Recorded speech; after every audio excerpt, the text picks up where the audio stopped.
이게 음식이야? 남편의 호통 소리가 방 안을 가득 메웠습니다. 뒤집어진 식탁과 바닥에 쏟아진 국물을 바라보며 저는 그 순간 숨이 멎는 줄 알았어요. 20명의 시선이 저를 향해 꽂혔습니다. 시누이들의 비웃음, 조카들의 킥킥거림, 그리고 남편의 차가운 눈빛까지 제가 30년 동안 견뎌온 명절의 풍경이었죠. 하지만 그날은 달랐어요. 무언가 끝나가고 있다는 예감이 들었거든요. 구독, 좋아요, 알림 설정 부탁드립니다. 영상 어디서 보고 계신지 댓글 달아주시면 제가 직접 인사드리겠습니다. 여러분의 응원이 큰 힘이 됩니다. 오늘은 충청남도 공주에서 벌어진 한 여자의 이야기를 들려드리려고 해요. 56세 한정이 바로 제 이야기입니다. 저는 그날 새벽 시계도 보지 않고 부엌으로 향했어요. 4시가 되기도 전이었죠. 찬 바닥에 맨발로 서니 온몸이 움츠러들었지만 멈출 수 없었어요. 도시에서 내려오는 5 시누이와 그 가족들 20명을 맞이해야 했거든요. 매년 반복되는 일이었지만 여전히 가슴이 조여왔습니다. 부엌 불을 켜자 어둠이 물러났어요. 하지만 제 마음속 불안은 더 짙어졌죠. 냉장고 문을 열고 차곡차곡 쌓아둔 재료들을 꺼내며 저는 한숨을 내쉬었어요. 도라지 섣불이, 시금치 5단, 콩나물 2봉지. 제 손으로 모든 걸 해내야 했습니다. 도라지 껍질을 까는 일부터 시작했어요. 찬물에 담가놓은 도라지가 저만큼이나 차가웠습니다. 손끝이 얼얼해지면서 감각이 무뎌졌죠. 하나하나 정성스럽게 손질하면서 저는 오늘도 무사히 지나가기만을 바랐어요.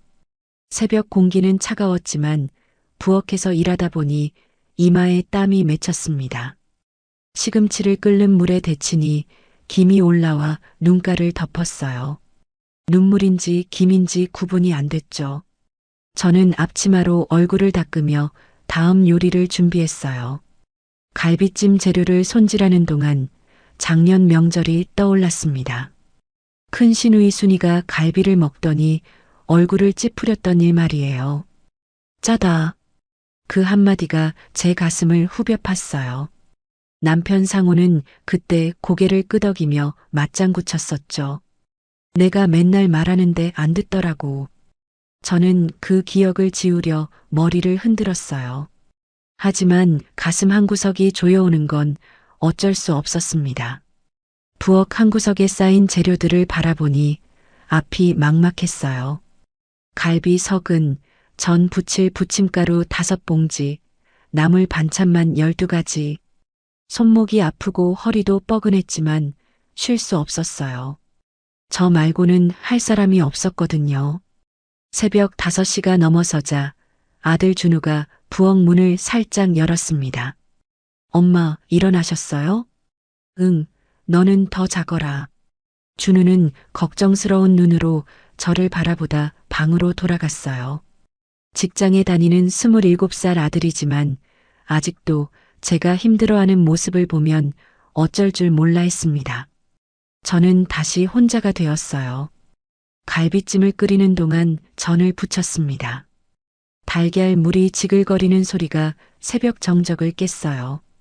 노릇하게 익어가는 전을 바라보며 언제부터인가 이 소리조차 무거워졌다는 생각이 들었습니다.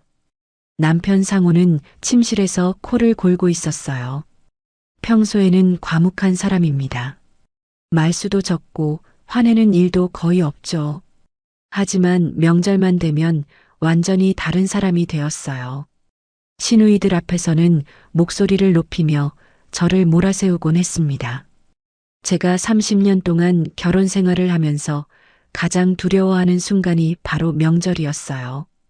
평소에는 조용한 집안이 갑자기 시끌벅적해지고 저는 그 속에서 숨을 곳이 없었거든요. 새벽 6시가 되자 딸 수진도 부엌으로 나왔습니다. 엄마, 또 이렇게 일찍 일어나셨어요? 대학교 3학년인 22살 딸의 목소리에는 안타까움이 배어 있었어요. 언제부터인가 아이들 표정이 어두워졌습니다. 제가 힘들어하는 모습을 보며 잘한 탓이겠죠. 저는 콩나물을 다듬으며 딸의 얼굴을 슬쩍 바라봤어요. 수진이 제 곁에 앉아서 무언가 말하고 싶어 하는 것 같았지만 저는 먼저 입을 열지 못했습니다. 아침 7시가 넘어서니 본격적으로 바빠졌어요. 나물을 무치고 전을 더 부치고 갈비찜 간을 맞춰야 했습니다. 제 손은 쉬지 않고 움직였지만 마음은 무거웠어요. 평소라면 이맘때쯤 남편이 일어나서 불평을 늘어놓곤 했거든요. 음식 준비가 늦다고 이것저것 부족하다고 말이에요. 저는 그 소리를 들으며 더 서둘러 요리를 했습니다. 부엌 창문으로 보니 해가 떠오르고 있었어요. 새로운 하루가 시작되는 건데 저에게는 또 다른 시련의 시작이었습니다. 가슴이 두근거리고 손바닥에 땀이 났어요. 9시가 되자 현관문이 열렸습니다. 첫 번째 손님이 도착한 거죠. 저는 앞치마를 정리하며 마음을 다잡았어요. 하지만 가슴 깊숙한 곳에서 올라오는 불안감을 누를 수는 없었습니다. 큰 시누이 순이의 목소리가 들렸어요. 저는 깊게 숨을 들이마셨습니다. 오늘도 긴 하루가 시작되는 거였거든요.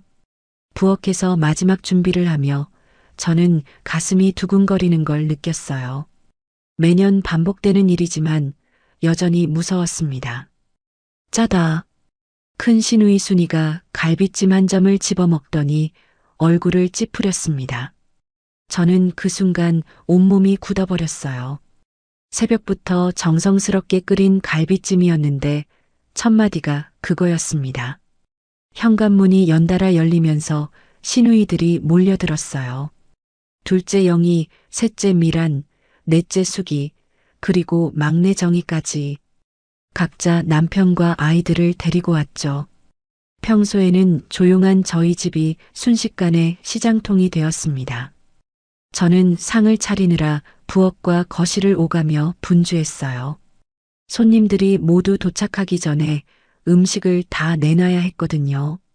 하지만 제 마음은 이미 불안으로 가득 차 있었습니다. 형수, 이건 뭐예요? 둘째 영희가 동그랑땡을 집어들었어요. 저는 그 시선을 받으며 목이 메었습니다. 동그랑땡이요. 좀 눅눅한데요? 영희는 한 입 베어 먹더니 고개를 저었어요. 저는 가슴이 철렁 내려앉았습니다. 새벽부터 기름에 정성스럽게 부친 전이었는데 그렇게 말하니까 할 말이 없었어요. 남편 상우가 거실에서 시누이들과 이야기하고 있었습니다. 평소보다 목소리가 컸어요. 명절만 되면 유난히 말이 많아지는 남편의 모습이 낯설면서도 익숙했죠. 우리 집사람이 요리를 좀 못해서 말이야. 상호의 말이 부엌까지 들렸습니다. 저는 손에 들고 있던 그릇을 상에 내려놓으며 입술을 깨물었어요. 30년 동안 들어온 말이지만 여전히 가슴이 아팠습니다.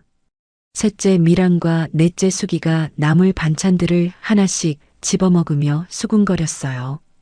이거 간이 좀 싱거운 것 같지 않아? 응, 나도 그런 것 같아.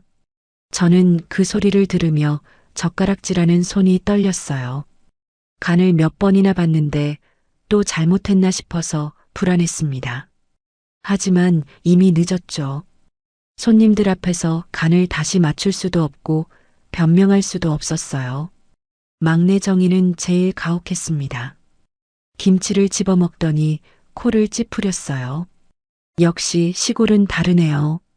그 말에 다른 시누이들이 웃음을 터뜨렸습니다. 저는 그 웃음소리를 들으며 얼굴이 화끈거렸어요. 김치는 제가 직접 담근 게 아니라 어머니가 담가주신 건데 그마저도 흉을 보는 거였죠. 형수, 음식 좀 더 내주세요. 순이가 빈 접시를 가리키며 말했어요. 저는 부엌으로 달려가서 남은 음식들을 더 가져왔습니다. 하지만 아무리 내놔도 부족하다는 소리만 들렸어요. 상우가 시누이들 앞에서 목소리를 높였습니다. 맨날 똑같이 부족하다니까. 제가 부엌에서 설거지하는 소리까지 듣고 있는 것 같았어요. 저는 찬물에 손을 담그며 눈물을 참았습니다. 왜 이렇게 살아야 하나 싶었죠. 조카들까지 가세했습니다. 고등학생인 순이네 큰아들이 전을 먹더니 친구들끼리 하듯 말했어요. 이거 좀 기름져요. 응, 맞아. 요즘은 이렇게 안 해. 아이들의 킥킥거림이 저를 더욱 움츠러들게 만들었습니다. 제가 정성스럽게 만든 음식들이 하나씩 망신당하는 기분이었어요. 저는 부엌에서 그릇을 닦으며 가슴이 답답했습니다. 30년 동안 매년 이런 일이 반복되었어요. 새벽부터 밤늦게까지 준비한 음식들이 한마디로 폄하되고 남편마저 그에 동조하는 모습을 봐야 했죠. 영희가 부엌으로 들어와서 냉장고를 열어봤습니다. 형수, 과일은 없어요? 아, 잠깐만요. 사과 깎아드릴게요. 저는 서둘러 사과를 꺼내서 깎기 시작했어요. 하지만 손이 떨려서 껍질이 두껍게 깎였습니다. 어머, 껍질을 왜 이렇게 두껍게 깎아요? 영희의 말에 저는 더욱 당황했어요. 평소에는 잘 깎던 사과인데 긴장 때문인지 손놀림이 엉성해졌습니다. 거실에서는 시누이들의 대화가 계속됐어요. 우리 형수는 예전부터 요리 솜씨가 좀 그랬지. 맞아. 시어머니가 살아계실 때는 그나마 나았는데 요즘은 뭔가 성의가 없어 보여. 그 말들이 모두 제 귀에 들렸습니다. 저는 사과를 깎으며 입술을 꽉 다물었어요. 변명하고 싶었지만 할 수 있는 말이 없었습니다. 상호의 목소리가 더욱 커졌어요. 내가 맨날 말해도 안 듣더라고. 요리책이라도 보라고 했는데. 저는 그 말을 듣고 칼질하는 손이 멈췄습니다. 상호가 언제 그런 말을 했는지 기억이 나지 않았어요. 오히려 평소에는 제 요리를 괜찮다고 했었는데 시누이들 앞에서는 전혀 다른 사람이 되었습니다.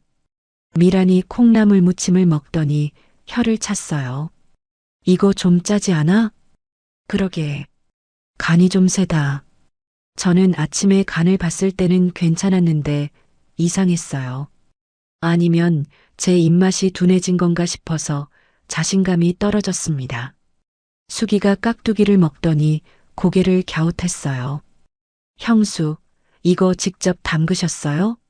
네, 며칠 전에 담갔어요. 좀 시큰한 것 같은데요? 저는 그 말을 듣고 얼굴이 빨갛게 달아올랐어요. 김치가 시큰하다는 건 잘못 담갔다는 뜻이었거든요. 하지만 제가 먹어봤을 때는 괜찮았는데 도대체 뭐가 잘못된 건지 알 수 없었습니다. 정의는 가장 날카로웠어요. 언니들, 서울 갔다 와서 입맛이 까다로워진 거 아니에요?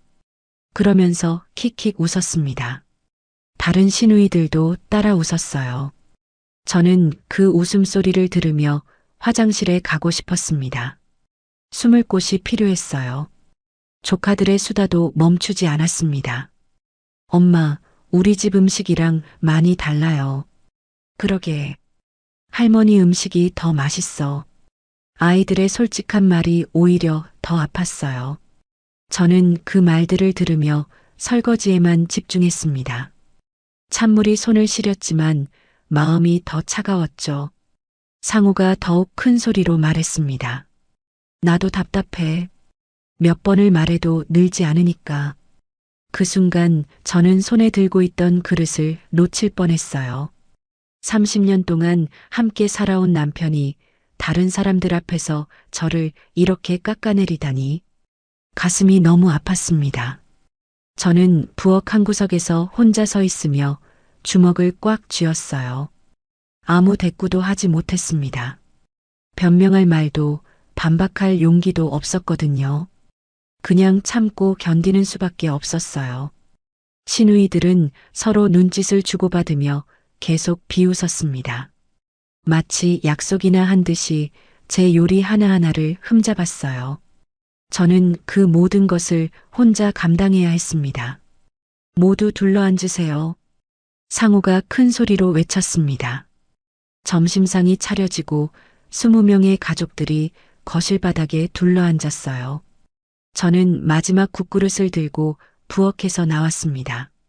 손이 떨렸어요. 긴장 때문이었죠. 넓은 상 위에 제가 새벽부터 준비한 음식들이 가득 놓여 있었습니다. 갈비찜, 동그랑땡, 각종 나물, 김치, 그리고 마지막으로 뜨거운 미역국까지. 하지만 이미 시누이들의 평가는 끝난 상태였어요. 제 요리는 모두 부족하고 맛없다는 판정을 받았죠. 저는 큰 국그릇을 양손으로 조심스럽게 들고 상 쪽으로 걸어갔어요. 김이 모락모락 나는 뜨거운 미역국이었습니다. 아침 일찍부터 우린 정성스러운 국물이었죠.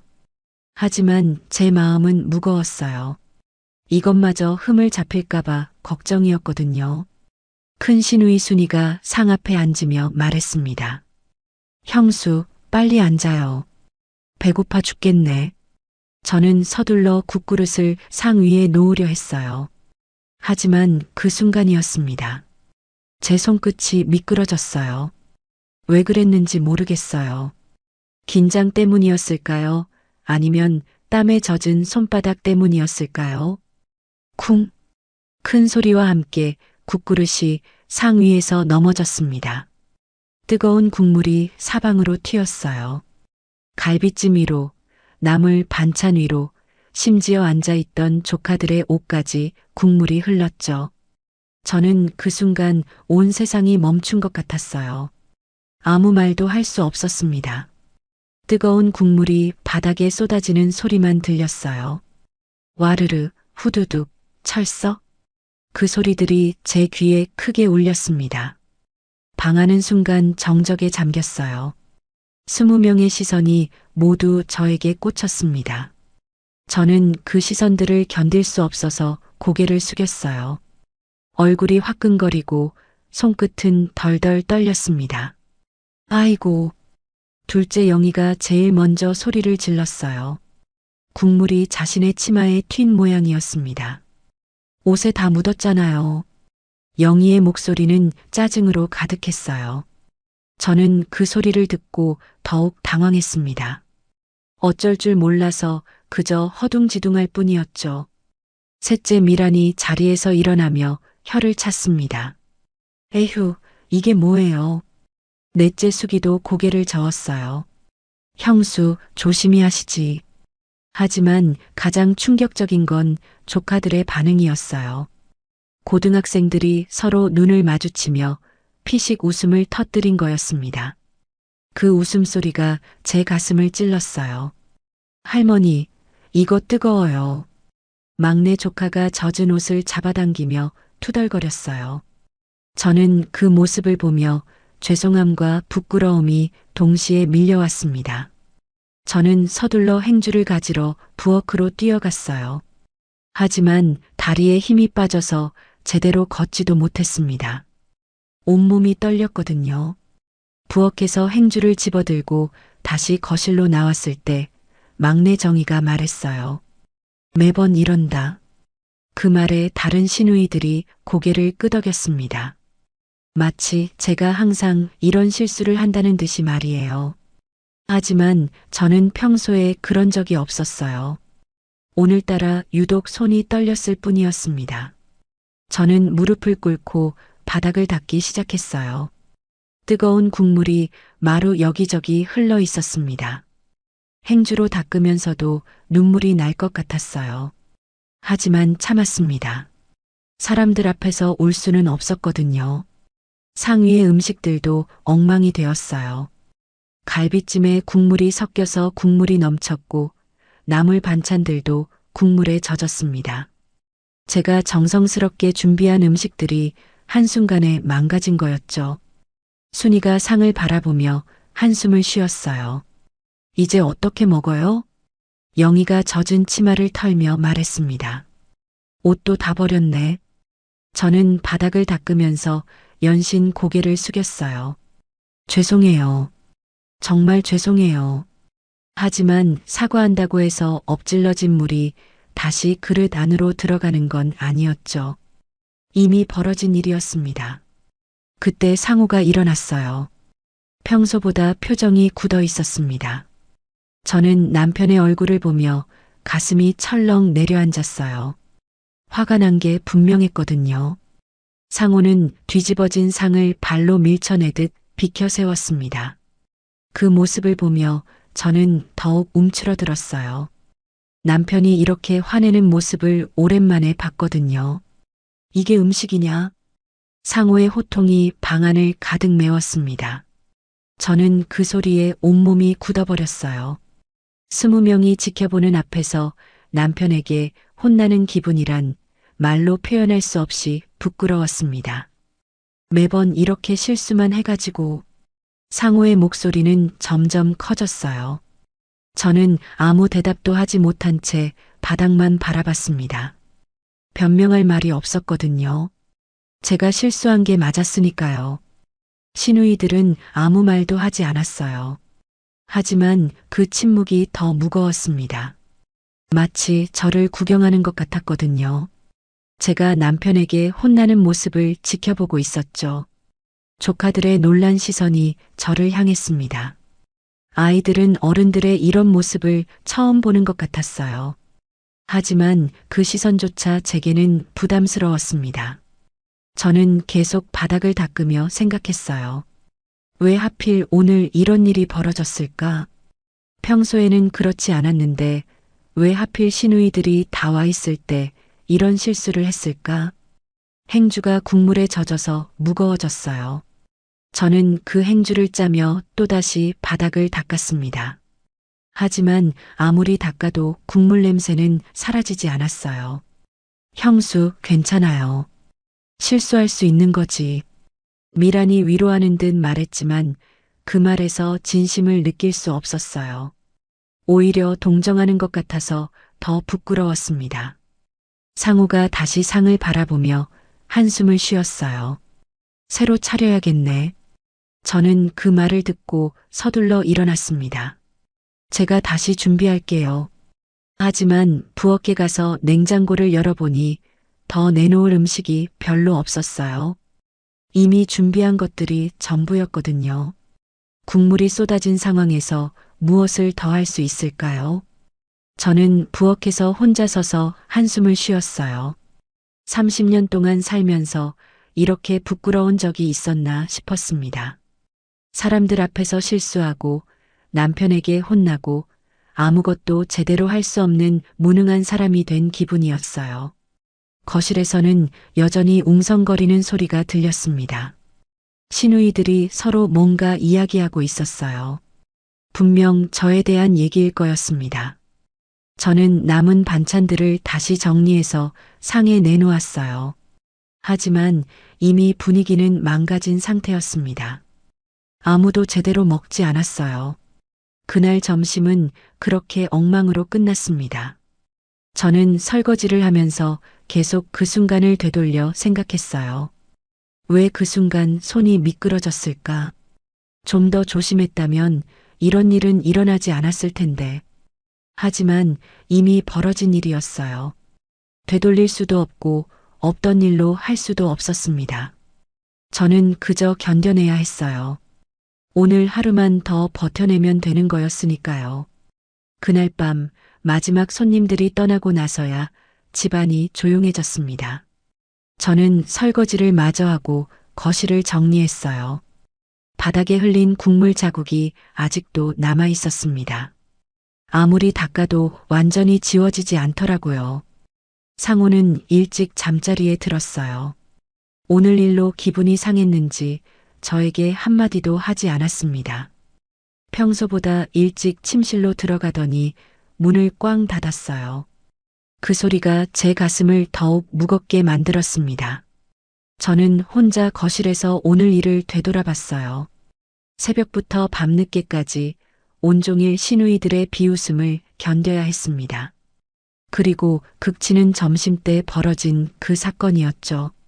국그릇을 엎지른 순간 저는 정말 땅속에 들어가고 싶었어요. 엄마, 뒤에서 목소리가 들렸습니다. 돌아보니 아들 준우가 서 있었어요.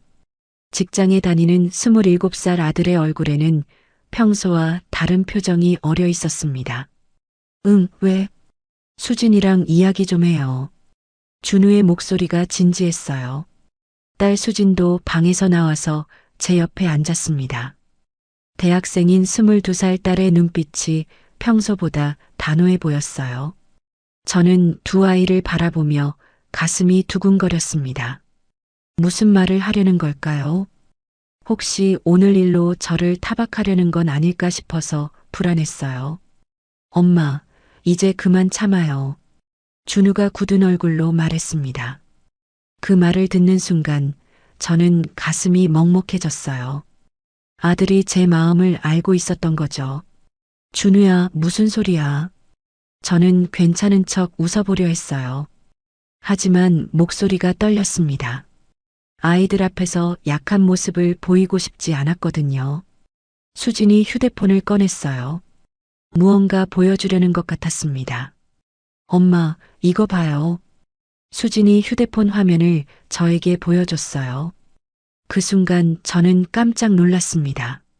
화면 속에는 오늘 점심때 벌어진 그 장면이 고스란히 담겨 있었거든요.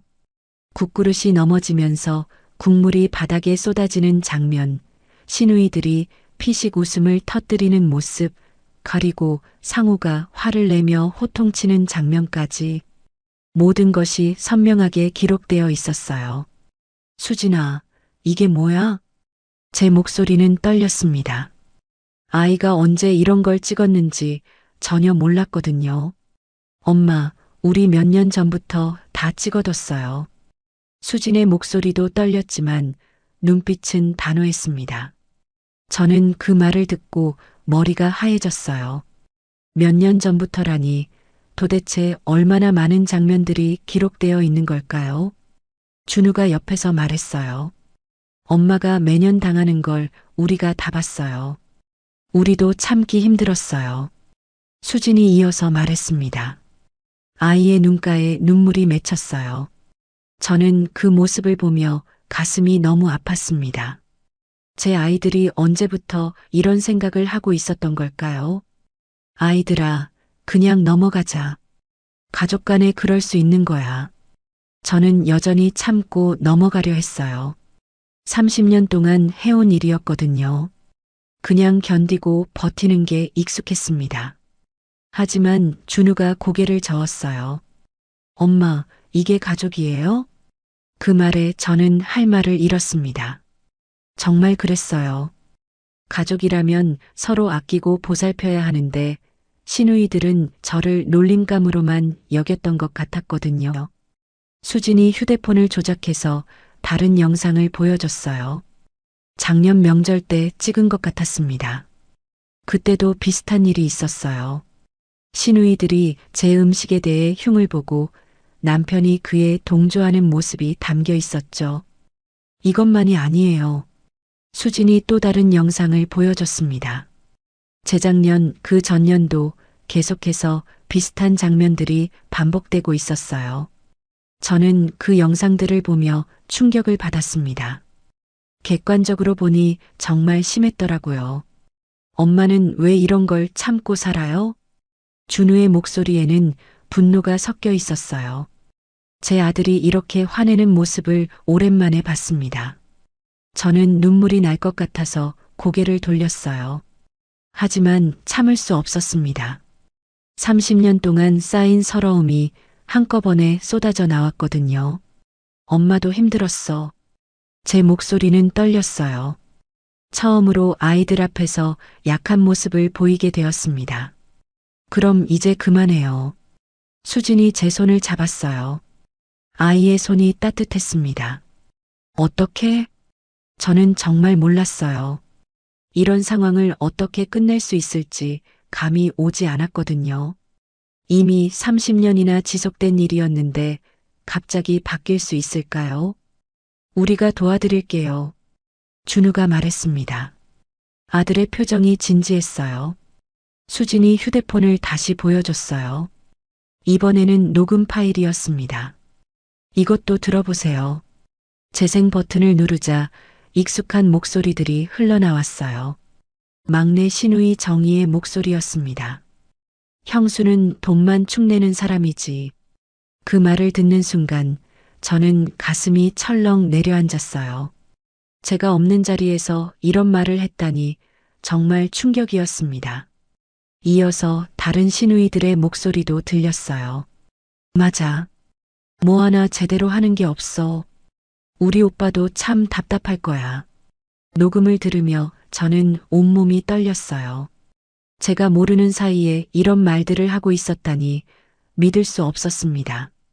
엄마, 이런 걸 들으면서도 참으실 거예요? 수진의 목소리가 떨렸어요. 아이도 많이 속상했던 것 같았습니다. 저는 한동안 아무 말도 할 수 없었어요. 충격이 너무 컸거든요. 시누이들이 제 뒤에서 이런 말을 하고 있었다는 사실이, 그리고 제 아이들이 그 모든 걸 지켜보고 있었다는 사실이 너무 아팠습니다. 엄마, 우리는 엄마가 당하는 걸 더 이상 볼 수 없어요. 준우가 눈물을 글썽이며 말했어요. 27살 된 아들이 엄마를 위해 울먹이는 모습을 보니 제 마음도 무너져 내렸습니다. 그럼 어떻게 해야 할까?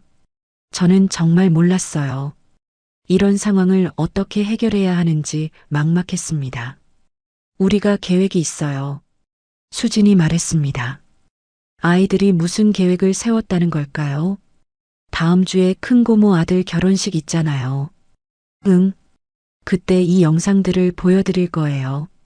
수진의 말에 저는 깜짝 놀랐어요. 수진아, 그건 안 돼. 왜요? 가족끼리 그런 건 안 좋아.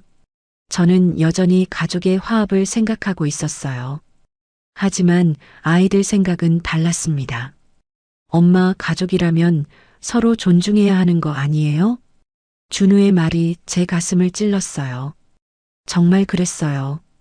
존중 없는 관계를 가족이라고 부를 수 있을까요? 그래도 엄마, 이제 그만 참으세요. 수진이 제 손을 더 꽉 잡았어요. 저는 그날 밤 잠을 이루지 못했습니다. 아이들의 말이 계속 머릿속을 맴돌았거든요. 정말 이대로 계속 살아야 하는 걸까? 아니면 뭔가 변화를 시도해야 하는 걸까? 참아온 세월이 너무 길었어요. 하지만 이제 아이들까지 나서서 도와주겠다고 하니 뭔가 달라질 수 있을 것 같다는 희망이 생겼습니다. 처음으로 느끼는 감정이었어요. 일주일이 흘렀습니다. 큰 시누이 순인의 아들 결혼식 날이었어요. 대전 시내 호텔에서 열리는 화려한 결혼식이었습니다.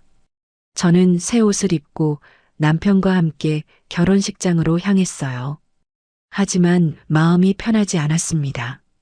수진과 준우가 무슨 계획을 세웠는지 정확히 모르겠지만 뭔가 큰일이 벌어질 것 같은 예감이 들었거든요. 아이들은 결혼식 전날까지도 비밀스럽게 무언가를 준비하고 있었어요. 오늘은 실수하지 마. 차 안에서 상우가 말했습니다. 지난주 명절 때 일을 아직도 잊지 못한 모양이었어요. 저는 고개를 끄덕이며 대답했습니다. 네, 조심할게요. 호텔에 도착하니 이미 많은 사람들이 와 있었어요. 친척들뿐만 아니라 신랑 신부의 친구들, 직장 동료들까지. 웅장한 샹들리에가 빛나는 연회장은 정말 화려했습니다. 시누이들이 모여 앉은 자리로 갔어요. 다들 예쁘게 차려입고 있었습니다. 저는 제 옷차림이 초라해 보일까봐 걱정이 되었어요. 형수 오셨네요. 순이가 인사했지만 표정이 그리 반갑지 않았어요. 아마 지난주 일 때문일 거였습니다. 언니 축하해요. 저는 최대한 밝게 웃으며 인사했어요. 하지만 속으로는 긴장이 되었습니다. 어머, 형수 그 옷 어디서 샀어요? 둘째 영희가 제 옷을 훑어보며 물었어요. 그 말투에서 비아냥이 느껴졌습니다. 저는 괜히 몸을 움츠렸어요. 그냥 동네에서. 아, 그렇구나. 영희의 반응이 시큰둥했어요. 다른 시누이들도 비슷한 표정이었습니다. 제 옷이 그렇게 이상한가 싶어서 자꾸 신경이 쓰였어요. 형수는 공부를 어디까지 했지? 셋째 미란이 갑자기 물었어요. 왜 갑자기 학력을 묻는 건지 의아했습니다. 고등학교 졸업했어요. 아, 그렇구나. 요즘은 대학까지 다들 가는데. 미란의 말에 다른 시누이들이 고개를 끄덕였어요. 저는 그 시선들을 받으며 얼굴이 화끈거렸습니다. 제가 고졸인 게 부끄러운 일은 아닌데 왜 이렇게 물어보는 걸까요? 상우가 곁에서 고개를 끄덕이며 말했어요. 그때는 집안 형편이 어려워서 말이야. 남편마저 변명조로 말하니까 더 부끄러웠어요. 마치 제가 뭔가 부족한 사람인 것처럼 느껴졌습니다. 결혼식이 시작되었어요. 신랑 신부가 입장하고 주례사가 진행되었습니다. 저는 예식을 보며 마음을 다잡으려 했어요. 오늘만은 아무 일 없이 지나갔으면 좋겠다고 생각했거든요. 하지만 제 마음과 달리 시누이들의 수군거림은 계속되었어요. 형수, 애들은 잘 있지? 넷째 수기가 물었어요. 네, 잘 있어요. 준우는 직장 어때? 괜찮아요. 수진이는 취업 준비하고 있나? 아직 학교 다녀요. 질문들이 이어졌지만 어딘지 모르게 트집을 잡으려는 것 같았어요. 제 대답 하나하나에 미묘한 반응을 보였거든요.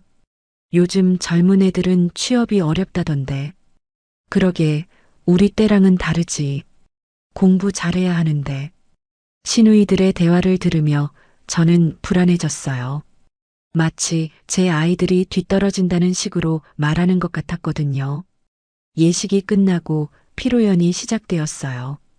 넓은 연회장에 둥근 테이블들이 놓여 있었습니다. 저희는 가족 테이블에 앉았어요. 음식이 나오기 시작했어요. 호텔 음식이라 그런지 정말 화려했습니다.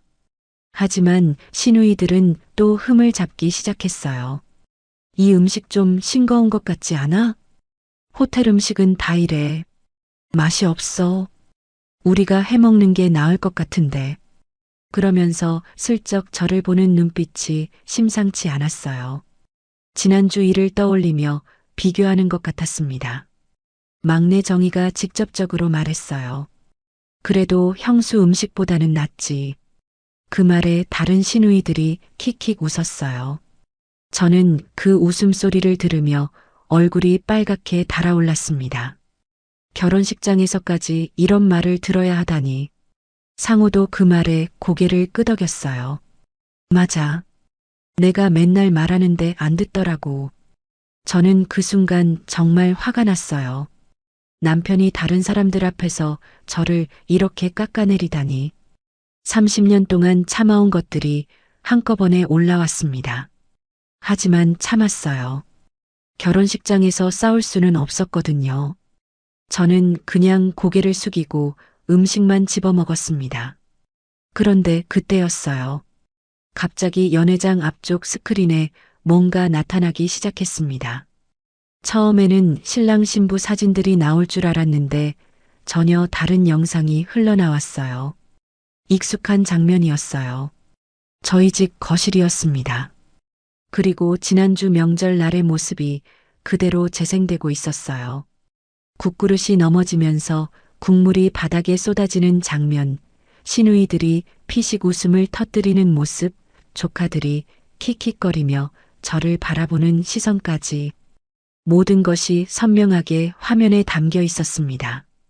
저는 그 순간 숨이 멎는 줄 알았어요. 설마 아이들이 정말로 이런 일을 벌였을 줄은 몰랐거든요. 연회장이 순식간에 웅성거림으로 뒤덮였어요. 하객들이 모두 스크린을 바라보며 수군거리기 시작했습니다. 저게 뭐야? 가족들 싸우는 건가? 저 여자가 왜 저렇게 당하고 있지? 사람들의 반응이 들렸어요. 시누이들의 얼굴은 새하얗게 질렸습니다. 자신들의 모습이 이렇게 많은 사람들 앞에 공개될 줄은 꿈에도 생각하지 못했을 거예요. 상우가 황급히 일어나서 스크린을 가리려 했지만 이미 늦었어요. 영상은 계속 재생되고 있었거든요. 화면에서는 상우가 화를 내며 호통치는 장면이 나왔어요. 이게 음식이냐? 그 장면을 보며 하객들이 더욱 웅성거렸어요. 저 남자가 부인한테 왜 저래? 너무 심한 거 아니야? 저는 그 순간 처음으로 고개를 똑바로 들었어요. 30년 동안 숙이고 살았던 고개를 처음으로 당당히 들었습니다. 부끄러운 건 제가 아니었어요. 저를 그렇게 대한 사람들이었죠. 영상이 끝나자 연회장은 한동안 정적에 잠겼습니다. 수백 명의 하객들이 모두 저희 테이블을 바라보고 있었어요. 그 시선들이 따갑기는 했지만 이상하게도 부끄럽지 않았습니다. 오히려 속이 시원했어요. 저게 가족이냐? 누군가 중얼거렸어요. 그 말이 연회장 곳곳에서 메아리 쳤습니다. 부인이 그렇게 당하는데 왜 아무도 말리지 않았지? 저 시누이들 표정 좀 봐. 비웃고 있잖아. 하객들의 수군거림이 점점 커졌어요. 시누이들은 고개를 푹 숙이고 있었습니다. 평소에 저를 보던 당당한 모습은 온데간데 없었죠. 상우가 허둥지둥 일어나서 스크린 쪽으로 갔어요. 하지만 이미 영상은 끝난 상태였습니다. 사람들은 모두 그 영상을 다 봤거든요. 여보, 이게 뭐야? 상우가 저에게 다가와서 작은 소리로 물었어요. 목소리에 당황감이 가득했습니다. 하지만 저는 더 이상 당황하지 않았어요. 모르겠어요. 저는 담담하게 대답했어요. 정말 몰랐거든요. 아이들이 어떻게 이런 일을 벌였는지 말이에요. 그때 뒤쪽에서 준우와 수진이 나타났어요. 두 아이의 표정은 의연했습니다. 계획대로 일이 진행된 것 같았어요. 엄마, 수진이 저에게 다가왔어요. 그리고 제 손을 잡았습니다. 잘하셨어요. 준우도 제 곁에 섰어요. 아이들이 제 편에 서 있다는 게 든든했습니다. 순이가 떨리는 목소리로 말했어요. 이게 뭐 하는 짓이야? 하지만 아무도 대답하지 않았어요. 하객들의 시선이 모두 시누이들을 향하고 있었거든요. 부끄럽지도 않나? 영희가 얼굴을 붉히며 말했어요. 하지만 그 말이 누구에게 해당하는지는 분명했습니다. 하객들의 시선이 말해주고 있었거든요. 이번에는 녹음이 재생되기 시작했어요. 스피커에서 익숙한 목소리가 흘러나왔습니다. 형수는 돈만 축내는 사람이지. 막내 정희의 목소리였어요. 연회장 곳곳에서 한숨소리가 들렸습니다. 맞아. 뭐 하나 제대로 하는 게 없어. 우리 오빠도 참 답답할 거야. 시누이들의 목소리가 계속 흘러나왔어요. 제가 없는 자리에서 나눈 대화들이 적나라하게 공개되고 있었습니다. 정희의 얼굴이 창백해졌어요. 이건 불법이야. 하지만 아무도 그 말에 동조하지 않았어요. 오히려 하객들의 시선이 더욱 차갑게 변했습니다. 저런 말을 가족한테 하다니 너무 심하다. 저 여자가 얼마나 힘들었을까. 사람들의 반응은 일방적이었어요. 모두 저를 동정하고 시누이들을 비난했습니다. 저는 그 순간 처음으로 눈물을 닦으며 일어났어요. 30년 동안 참아왔던 말들을 해야 할 때가 온 것 같았습니다. 30년 동안 매년 이런 모욕이 반복됐습니다. 제 목소리는 떨렸지만 분명했어요. 연회장의 모든 사람들이 제 말에 귀를 기울였습니다. 저는 그동안 가족의 화목을 위해 참았어요. 눈물이 흘렀지만 계속 말했어요.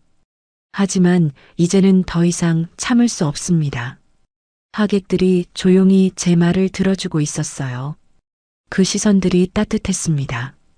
상우가 당황해서 제 팔을 잡았어요. 여보, 그만해. 하지만 저는 팔을 뿌리쳤어요. 왜 그만해야 해요? 처음으로 남편에게 맞서는 말을 했어요. 당신도 매번 그들 편만 들었잖아요. 상우의 얼굴이 굳어졌어요. 하지만 아무 말도 하지 못했습니다. 하객들이 모두 보고 있었거든요. 시누이들은 자리에서 일어나려 했어요. 하지만 주변 하객들의 시선 때문에 쉽게 움직이지 못했습니다. 우리는 그런 뜻이 아니었어. 미란이 변명했어요. 그냥 농담이었어. 수기도 말했어요. 하지만 아무도 그 변명을 믿지 않았어요. 영상과 녹음이 모든 걸 보여줬거든요. 농담이 그런 게 어디 있어요? 하객 중 한 명이 말했어요. 가족을 저렇게 무시하는 게 농담이라고? 다른 사람도 거들었어요. 저는 그 순간 정말 많은 사람들이 제 편이라는 걸 느꼈어요. 30년 동안 혼자 견뎌왔던 일들이 이렇게 많은 사람들에게 공감을 받는다니 신기했습니다. 준우가 앞으로 나서서 말했어요. 저희 엄마는 매년 새벽부터 밤늦게까지 준비해서 음식을 해주셨어요. 수진도 이어서 말했어요. 하지만 고모들은 매번 흠만 잡으셨어요. 아이들의 말에 하객들이 더욱 분개했어요. 저런 정성을 몰라주다니. 음식 해주는 것도 고마운 일인데. 신랑 신부까지 당황해서 어쩔 줄 몰라 했어요. 자신들의 결혼식이 이런 식으로 될 줄은 몰랐을 거예요. 하지만 저는 미안하지 않았어요. 오히려 이렇게라도 진실이 밝혀져서 다행이라고 생각했습니다. 순이가 떨리는 목소리로 말했어요. 형수, 우리가 잘못했어. 이제 그만하자. 하지만 너무 늦었어요. 30년 동안 쌓인 상처가 하루아침에 치유될 수는 없었거든요. 언니들이 저를 어떻게 생각하는지 이제 다 알았어요. 제 목소리는 더 이상 떨리지 않았어요. 앞으로는 이런 모욕을 받으며 살지 않겠어요. 그 말과 함께 저는 자리에서 일어났어요. 준우와 수진이 양옆에서 저를 지탱해 주었습니다. 우리는 그렇게 결혼식장을 나왔어요. 뒤에서 상우가 따라오려 했지만 저는 돌아보지 않았습니다. 30년 만에 처음으로 당당하게 걸어 나온 거였어요. 결혼식장에서 나온 지 며칠 뒤 저는 두 아이와 함께 변호사 사무실을 찾았습니다. 생전 처음 가보는 곳이었어요. 유리문에 적힌 법무법인이라는 글자가 낯설었지만 더 이상 두렵지 않았습니다. 어서 오세요. 변호사 선생님은 생각보다 친근한 분이었어요. 중년 여성이었는데 제 상황을 이해해 줄 것 같은 따뜻한 인상이었습니다. 무슨 일로 오셨나요? 저는 한동안 말문이 막혔어요. 이런 이야기를 어디서부터 시작해야 할지 몰랐거든요. 30년의 결혼 생활을 몇 마디로 설명할 수 있을까요? 준우가 대신 말문을 열었어요. 저희 어머니 이혼 상담 받으러 왔습니다.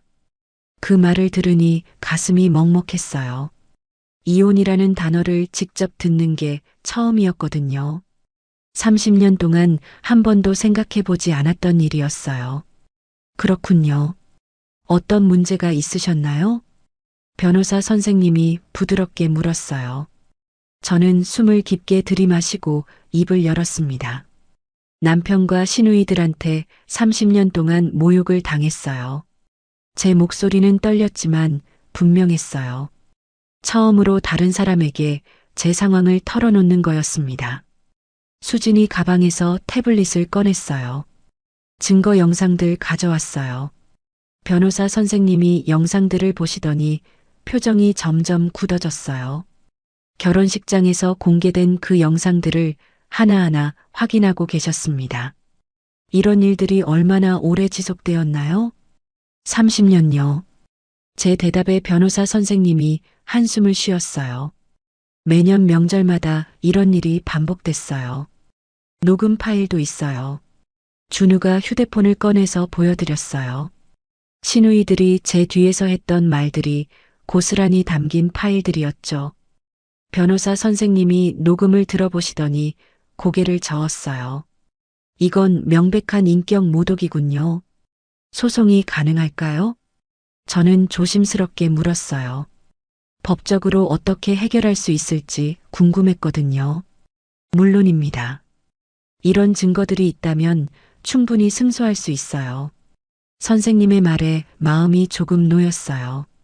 하지만 상대방이 가족이라는 점을 고려해야 합니다. 어떤 의미인가요? 재판 과정에서 더 많은 상처를 받을 수도 있어요. 선생님의 말이 걱정스러웠어요. 하지만 이미 받을 상처는 다 받은 것 같았습니다. 그래도 하고 싶어요. 제 목소리는 단호했어요. 더 이상 참고 살 수는 없어요. 선생님이 고개를 끄덕이셨어요. 그렇다면 이혼 소송과 함께 정신적 피해에 대한 위자료도 청구하겠습니다. 위자료요? 네. 30년 동안의 정신적 고통에 대한 배상을 받으실 수 있어요. 그런 게 가능하다니 몰랐어요. 며칠 뒤 집에 법원에서 온 서류가 배달되었어요. 상우가 그 서류를 보더니 얼굴이 하얘졌습니다. 여보, 이게 뭐야? 이혼 소송이에요. 저는 담담하게 대답했어요. 갑자기 왜 이래? 갑자기가 아니에요. 30년 동안 생각해온 일이에요. 상우가 당황해서 어쩔 줄 몰라 했어요. 그동안 내가 뭘 잘못했다고? 정말 모르세요? 저는 반문했어요. 정말 몰랐을까요? 아니면 모르는 척 했을까요? 시누이들이 나를 모욕할 때마다 당신은 그들 편만 들었어요. 그게 뭐 어때서? 상호의 반응을 보니 답답했어요.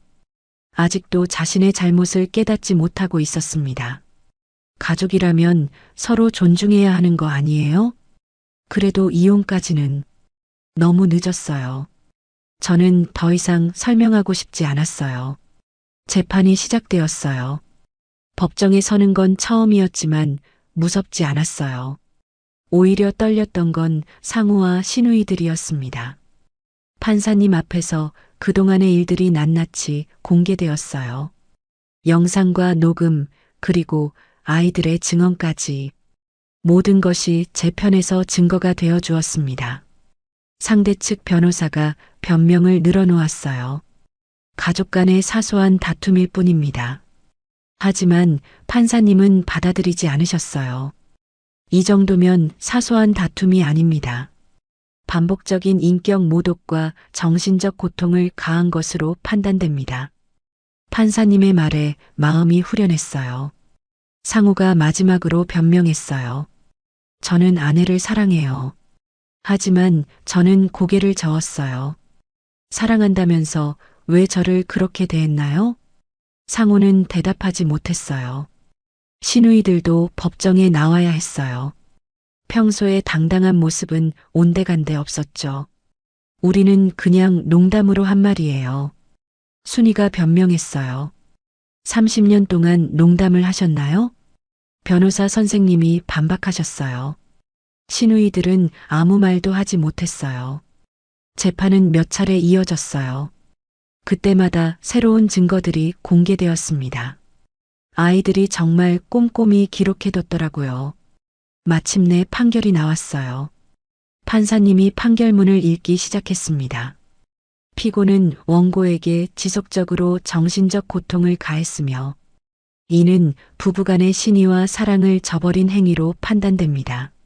따라서 이혼을 허가하며 판사님의 목소리가 법정에 울렸어요. 재산 분할과 위자료 지급을 명령합니다. 그 순간 저는 30년 만에 처음으로 자유를 느꼈어요. 법의 보호 속에서 당당히 서게 된 거였습니다. 상우는 고개를 떨구고 있었어요. 시누이들도 마찬가지였죠. 평생 무가치한 며느리로 불리던 저는 이제 정의의 심판 앞에 당당히 서게 되었어요. 법정을 나오며 준우가 말했어요. 엄마, 수고하셨어요. 수진도 제 손을 잡았어요. 이제 새로 시작하세요. 아이들의 말에 눈물이 났어요. 하지만 슬픈 눈물이 아니었어요. 기쁜 눈물이었죠. 재판이 끝난 뒤 저는 대전 근교의 작은 상가의 임대계약서에 도장을 찍었어요. 평생 꿈꿔왔던 일이었습니다. 제 가게를 갖는 건 말이에요.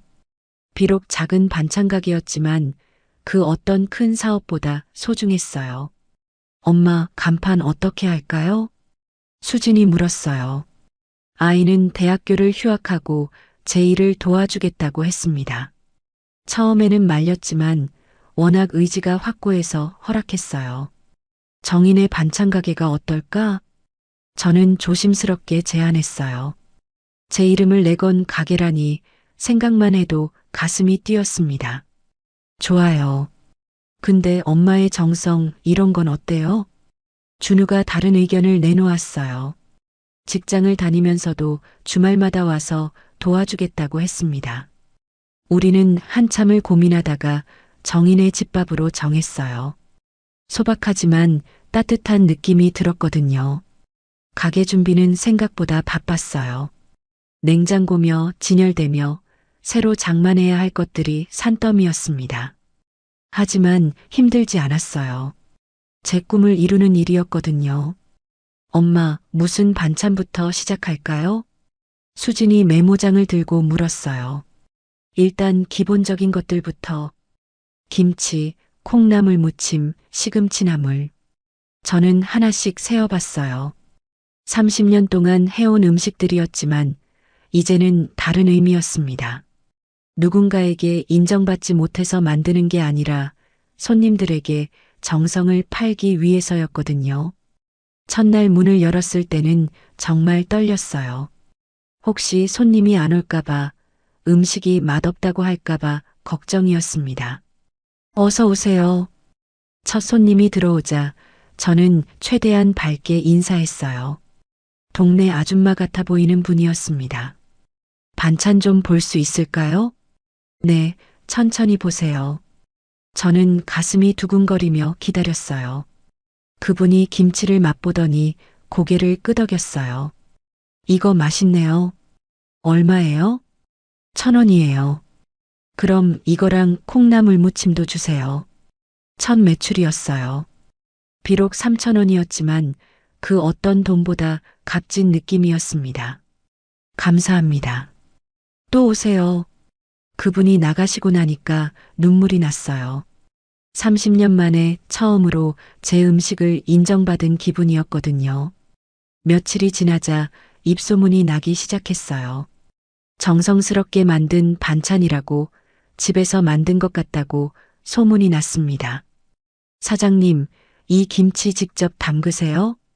단골 손님 중 한 분이 물었어요. 네, 제가 직접 담가요. 맛이 정말 좋아요. 시어머니 김치 맛 같아.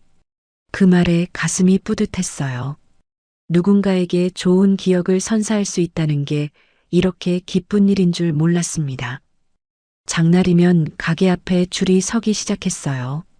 준우와 수진이 주말마다 와서 도와줘야 할 정도였습니다.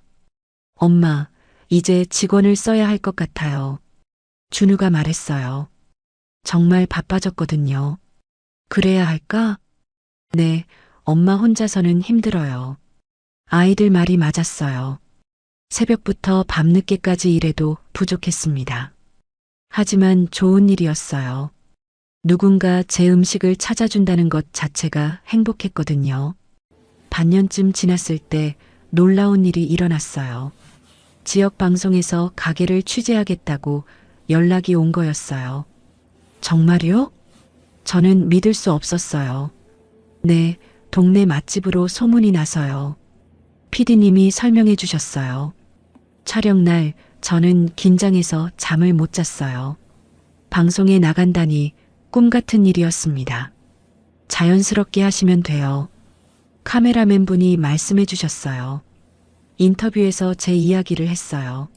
30년 동안의 힘든 시간들, 그리고 새로운 시작에 대한 이야기를요. 56세에 새로 시작하는 게 쉽지 않으셨을 텐데요. 늦었다고 생각하지 않아요. 지금이 제게는 가장 좋은 때예요. 제 대답이 진심이었어요. 방송이 나간 뒤 더 많은 손님들이 찾아왔어요. 멀리서도 오시는 분들이 있었습니다. 방송 보고 왔어요. 정말 대단하세요. 용기를 얻었어요. 저도 뭔가 새로 시작해 보려고요. 손님들의 말에 힘이 났어요. 제 이야기가 누군가에게 도움이 된다는 게 신기했습니다. 어느 날 뜻밖의 손님이 찾아왔어요. 상호였습니다. 몰라보게 초라해진 모습이었어요. 정희야, 뭐하러 왔어요? 저는 차갑게 대했어요. 미안해. 정말 미안해. 상호가 눈물을 흘리며 사과했어요. 너무 늦었어요. 다시 시작할 수 있을까? 안 돼요. 저는 단호했어요. 그래도 우리가 30년을, 그 30년이 문제였어요. 상호는 더 이상 말하지 못했어요. 한참을 서 있다가 그냥 돌아갔습니다. 시누이들도 한 번씩 찾아왔어요. 하지만 저는 더 이상 그들과 관계를 맺고 싶지 않았어요. 용서는 했지만 다시 가까워질 생각은 없었습니다. 엄마, 괜찮으세요? 수진이 걱정스러운 표정으로 물었어요. 괜찮아. 이미 끝난 일이야. 정말 괜찮았어요. 과거에 매여 있을 필요가 없었거든요. 1년이 지나니 가게가 정말 유명해졌어요. 주말이면 관광객들까지 찾아오는 명소가 되었습니다. 사장님, 성공 비결이 뭐예요? 한 기자분이 물었어요. 정성이에요. 그리고 늦어도 포기하지 않는 마음이고요. 제 대답이 기사에 실렸어요. 56세에 시작한 새 인생, 진짜 강한 여자라는 제목이었습니다. 그 기사를 보며 저는 웃음이 나왔어요. 강한 여자라니 평생 약한 사람으로 살았던 제가 말이에요. 하지만 틀린 말은 아니었어요. 이제 정말 강해졌으니까요. 어느 날 저녁 가게 문을 닫고 창밖 석양을 바라보며 혼자 생각했어요. 56세에 얻은 이 자유가 늦게 온 만큼 더욱 소중하다는 걸 말이에요. 이제는 내 삶을 내가 지켜요. 저는 조용히 속삭였어요. 아무도 듣지 못하는 말이었지만 제게는 가장 중요한 다짐이었습니다. 준우와 수진이 주말에 와서 가게를 도와주는 모습을 보면 정말 행복했어요. 아이들이 저를 자랑스러워한다는 걸 느낄 수 있었거든요. 엄마, 정말 멋있어요. 수진이 말했어요. 나도 엄마처럼 강한 사람이 되고 싶어요. 그 말에 가슴이 뭉클했어요. 제가 아이들에게 좋은 본보기가 되었다니 이보다 더 기쁜 일이 있을까요? 매일 아침 가게 문을 열며 저는 새로운 하루에 감사했어요. 30년 동안 잃어버렸던 제 자신을 되찾았고 무엇보다 존중받는 삶을 살 수 있게 되었으니까요. 앞으로 몇 년을 더 살 수 있을지 모르겠지만 이제는 제가 원하는 방식으로 살 수 있어요. 그것만으로도 충분히 행복합니다. 오늘 이야기가 좋으셨다면 구독과 좋아요, 알람 설정 잊지 마시고 소중한 댓글 하나가 정말 큰 힘이 됩니다. 시청해 주셔서 진심으로 감사드립니다.